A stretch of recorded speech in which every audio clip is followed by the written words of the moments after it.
ಪ್ರತಿ ವರ್ಷದಂತೆ ಈ ವರ್ಷವೂ ಅದ್ದೂರಿಯಾಗಿ ನಡೆದ ಬೇವಿನಳಮ್ಮ ದೇವಿಯ ಜಲಧಿ ಮಹೋತ್ಸವ ಕೊರಟಗೆರೆ ತಾಲೂಕಿನ ಸಿಎನ್-ದುರ್ಗ ಹೋಬಳಿಯ ಜಟ್ಟಿಹಗ್ರರ ಕೆರೆಯಲ್ಲಿ 7 ಹಳ್ಳಿ ಗ್ರಾಮ ದೇವತೆ ಶ್ರೀ ಬೇವಿನಳಮ್ಮ ತಾಯಿಯ ಜಲಧಿ ಮಹೋತ್ಸವ ಶ್ರದ್ಧಾಭಕ್ತಿಯಿಂದ ನೆರವೇರಿತು. ದೇವಿಗೆ ವಿಶೇಷ ಹೂವಿನ ಅಲಂಕಾರ ಭಕ್ತರ ಕಣ್ಣು ಮನ ಸೆಳೆಯುವಂತಿತ್ತು. ಧಾರ್ಮಿಕ ಪೂಜೆ ಸಲ್ಲಿಸಿದ ನಂತರ ಗಂಗಾ ಪೂಜೆ ನೆರವೇರಿತು.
ನಮಸ್ಕಾರ.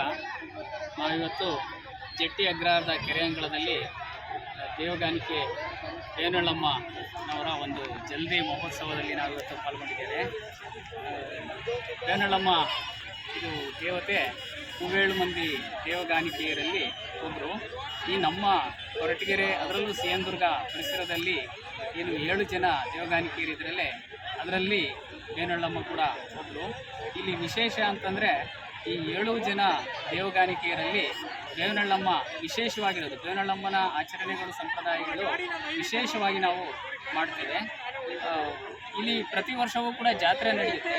ಸಾಮಾನ್ಯವಾಗಿ ನಮ್ಮ ಒಂದು ಪರಿಸರದಲ್ಲಿ ಅಂದರೆ ಅಗ್ರಹಾರದ ಪರಿಸರದಲ್ಲಿ ಒಂದು ಬರಗಾಲ ಬಂದಂಥ ಸಂದರ್ಭದಲ್ಲಿ ಅಂದರೆ ಜನರಿಗೆ ಜಾತ್ರೆ ಮಾಡಿದ್ರೆ ಭಾಳಷ್ಟು ಖರ್ಚುಗಳಾಗುತ್ತೆ. ಹಾಗಾಗಿ ಆ ಖರ್ಚಿನಿಂದ ತಪ್ಪಿಸ್ಕೊಳ್ಳೋದಕ್ಕೋಸ್ಕರ ಸಂಪ್ರದಾಯ ನಿಲ್ಲಿಸಬಾರ್ದು ಅಂತ ಹೇಳ್ಬಿಟ್ಟು ಒಂದೊಂದು ವರ್ಷ ಜಲ್ದಿಯನ್ನು ಮಾಡ್ತೇವೆ. ಈ ಒಂದು ಜಲ್ದಿಯ ಸಂದರ್ಭದಲ್ಲಿ ಜಾತ್ರೆಯಲ್ಲಿ ನಡೆಯುವಂಥ ಎಲ್ಲ ಸಂಪ್ರದಾಯಗಳು ಕೂಡ ನಡೆಯುತ್ತೆ.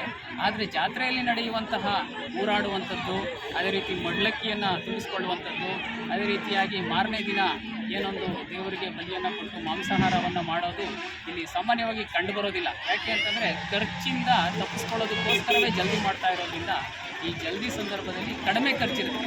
ದೇವರ ಒಂದು ಆಚರಣೆಗಳನ್ನು ತಪ್ಪಿಸದೆ ಎಲ್ಲ ಪೂಜಾ ವಿಧಿವಿಧಾನಗಳನ್ನು ಮಾಡಿ ಜನರ ಒಂದು ಏನು ಖರ್ಚಾಗ್ತಾಯಿತ್ತು ಅದನ್ನು ಕಡಿಮೆ ಮಾಡ್ಕೊಳ್ಳೋದಕ್ಕೋಸ್ಕರ. ಆದರೆ ಯಾವುದೇ ಸಂಪ್ರದಾಯಗಳು ಕೂಡ ಇಲ್ಲಿ ನಿಂತಿರೋದಿಲ್ಲ, ಎಲ್ಲವೂ ಕೂಡ ನಡೆದಿರುತ್ತೆ.